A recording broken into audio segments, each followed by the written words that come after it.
दोस्तों, अपने वादे के मुताबिक मैं आप किस प्रकार कांग्रेस एजेंट है इसके बारे में आपको बताता रहूँगा। दोस्तों, कांग्रेस के एजेंट होने के वैसे तो कई सबूत हैं, लेकिन एक आप चीज़ थोड़ा ध्यान से देखिएगा कि केजरीवाल बिल्कुल वही मुद्दे उठा रहा है जो कांग्रेस उठाना चाहती है। दो बातें। एक तो ये आदमी ये सिद्ध करना चाहता है और इसके लिए ही ये आदमी लगाया गया है कुछ विदेशियों द्वारा। दोस्तों, थोड़ा ध्यान देना आप कि कितना बड़ा पैसा इसके ऊपर खर्च किया जा रहा है। ये हमारे देश का मीडिया, कितने समाज सेवी लोग हैं इस देश के अंदर, कहाँ कहाँ बड़े बड़े काम करते रहते हैं, कभी किसी को कवरेज नहीं देते। 1 मिनट 2 मिनट का कवरेज देने में मुश्किल होती है और ये आदमी को कितना कवरेज मिल रहा है। इसको क्वेश्चंस ये क्या उससे पूछा जाए ये बना के देता है और उससे वही क्वेश्चंस पूछे जाते हैं जिसको ये जवाब देना चाहता है, और जवाब भी बड़े सधे हुए इसके पास रहते हैं। छोटी छोटी सी बातों के लिए तो ये चिट लेके घूमता है और बड़े बड़े इंटरव्यू ये ऐसे ही फेस कर लेता है।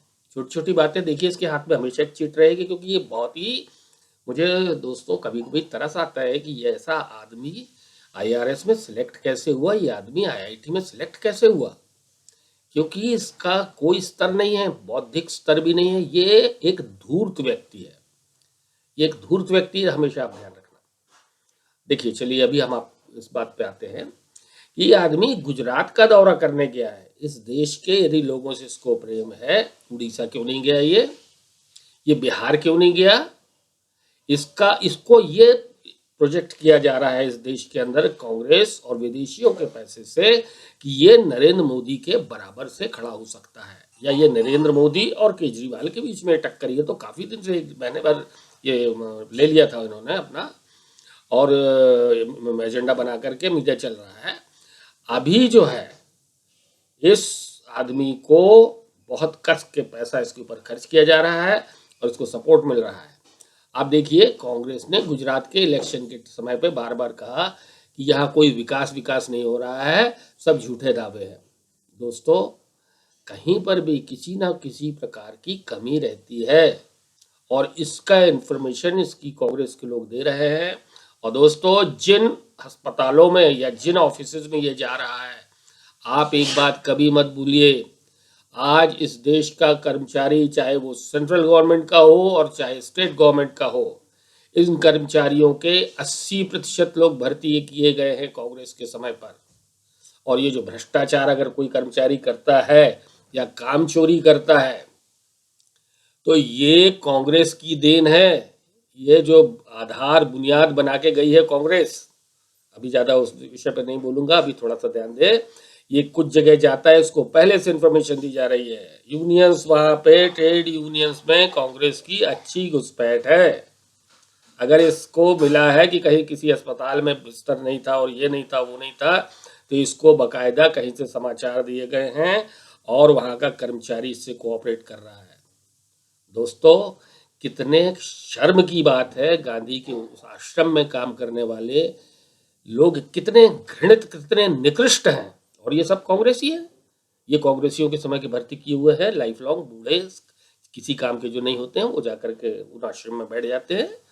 ये लोगों ने कितना सम्मान उस व्यक्ति को दिया है। ये व्यक्ति है क्या, इसकी हैसियत क्या है, और ये गांधी का कौन सा सिद्धांत मानता है, और ये हो क्या गया है। इस आदमी को जिस दिल्ली में 62% लोग वोट डालने गए, उसके 30% वोट उसको मिले, यानी दिल्ली वालों ने सिर्फ इसको 18% वोट दिए हैं। 18% लोगों ने इसको वोट दिए हैं, जिसमें से 4-6% पानी झोपड़पट्टी, 4-6% एंटी बीजेपी, एंटी कांग्रेस, बहुत सारे लोग हैं दोनों से छिड़े हुए हैं, और 4-6% लोग जो ऐसे हैं जो महंगाई की मार इतनी ज्यादा पड़ रही है मध्यम वर्ग के कुछ लोगों पर, कुछ लोगों की ये कोशिश करके, वो जैसे व्यापारी वर्ग है या छोटे व्यापारी हैं, इनको जितनी महंगाई बढ़ती जाती है इनकी इनकम भी बढ़ती जाती है, लेकिन कोई सैलरीड क्लास है वो काफ़ी त्रस्त है महंगाई से।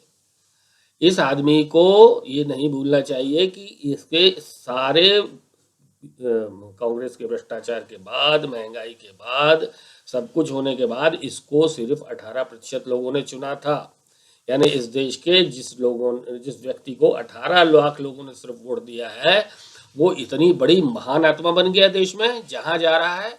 और आप ध्यान से देखिए, इसको लगातार वैसे किसी के कोई कवरेज मिलता है तो उसको बोलने नहीं देते हैं रिपोर्टर्स लोग, बार बार क्वेश्चन करेंगे, कोई यहाँ से चिल्लाए कोई यहाँ से चिल्लाएगा। इसको बकायदा स्पीच देने दी जा रही है। गुजरात के समय दौरों के समय पे ये बकायदा स्पीच दे रहा है, पढ़ पढ़ के सुना रहा है पूरे। इसको कुछ चैनल्स ने पूरे 16 पॉइंट सुनवाए हैं। तो ये थोड़ा सा ध्यान रखें कि इस आदमी के चक्कर में नहीं आना है। ये इसका पहला मुद्दा है ये दिखाना कि गुजरात में कोई विकास नहीं हुआ, यानी कि जो भारत सरकार की रिपोर्ट्स हैं वो फ्रॉड है, जिसमें अधिकाधिक मुद्दों पर गुजरात को पुरस्कार मिला है या उसका जो आंकड़े हैं बहुत अच्छे हैं। देखिए ध्यान से, कांग्रेस वाले एक दो मुद्दे पकड़ के ले आए। कुपोषण, दोस्तों आप यकीन मानिए, कुपोषण की ये स्थिति है कि आज आप किसी पॉश स्कूल में, मैं खुद जाता हूँ वॉकिंग करने के लिए, कभी कभी वैसे पैदल घूमता हूँ, कुछ ऐसे स्कूल्स जिनमें सालाना फीस 45,000 रुपये है, 4,500 रुपये महीना। वहाँ के बच्चे भी जब गाड़ियों से उतरते हैं, आप ध्यान से देखिए, वो भी कुपोषित हैं। कुपोषण के कारण कई होते हैं, पोषण का एक कारण नहीं होता। और मेरा चैलेंज है इस केजरीवाल को और इस कांग्रेस को कि ये मैं जिस पॉश स्कूल में बोले, मैं वहाँ चल करके जांच करवाता हूँ, कम से कम 20% बच्चे कुपोषित मिलेंगे किसी भी पॉश स्कूल के बच्चों जिनके पास है। बच्चे खाते नहीं है, माँ बाप परेशान है, ये दवा दे दो वो दवा दे दो, ये टॉनिक लिख दो, भाई कुछ नहीं खाता है, कुपोषित हो जाता है बच्चा।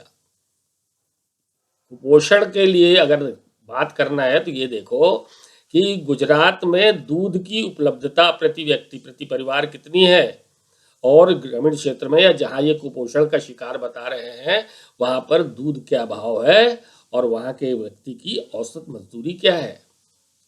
अगर कोई व्यक्ति 150 से 200 व्यक्ति कोई परिवार कमा रहा है, 150-200, और उसके ऊपर 5-6 बच्चे हैं, उस गांव में 10 रुपये में आधा लीटर दूध मिल जाएगा, 15 रुपये में आधा लीटर दूध मिल जाएगा, कहीं पर 20 रुपये मिल सकता है, लेकिन 10-20 रुपये बच्चों को दूध दिया जा सकता है। दालें, अगर महीने में 6-7 किलो दाल भी यदि बच्चे को खाने मिलती है। और एक अय्यर जी हैं, स्वामीनाथन अय्यर, उन्होंने बार बार ये लोगों को, इकोनॉमिस्ट को और जो भी लोग हैं उनको याद दिलाया है कि सोयाबीन एक बहुत अच्छा साधन है प्रोटीन का, वो दिया जाए।